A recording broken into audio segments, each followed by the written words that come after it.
So yesterday it was like minus 35. Minus 35 for a wind chill. That's crazy. Got my hair doing some funky thing. So yeah, I stayed in pretty much. I went out for a little bit, but I can't sit in my car and let it run like that. It's ridiculous. So I'm trying to get work, but it's just really tough when you got winter weather like this.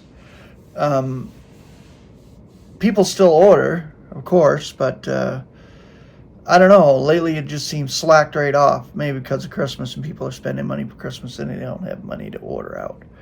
Who knows? But anyway, it's just that way up and down when it comes to this job, and I'm so tired of it. So I'm gonna show you Jersey here. See, he sits in that corner. He loves it there. He's sitting in my upper looking now he's rolling around. He's stretching. That's what he does, look. You're so cute.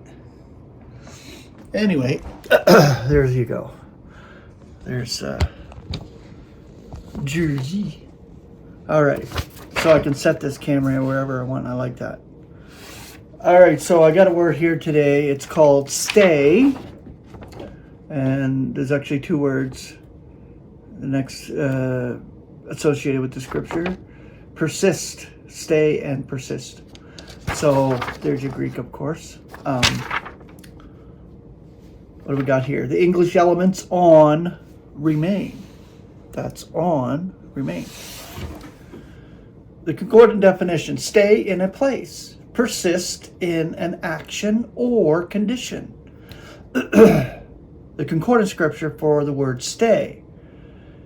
1 Corinthians 16:7. For I do not want to see you at the present on the way, for I am expecting to stay sometime with you, if ever the Lord should permit.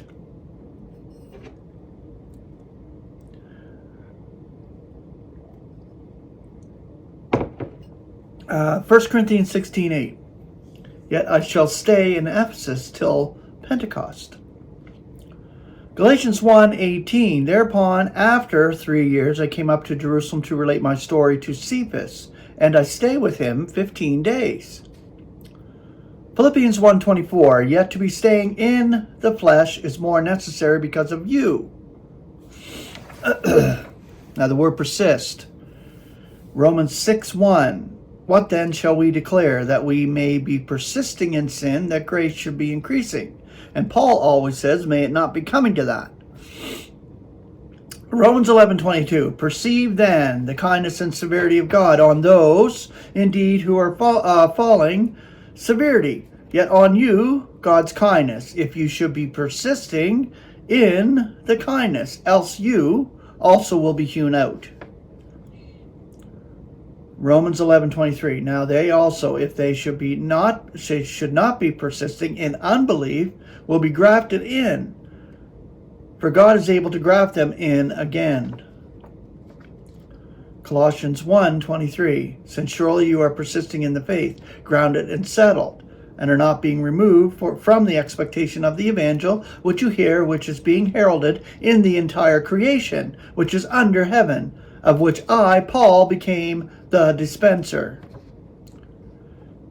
And 1 Timothy 4:16. Attend to yourself and to the teaching, be persisting in them. For in doing this you will save yourself as well as those hearing you.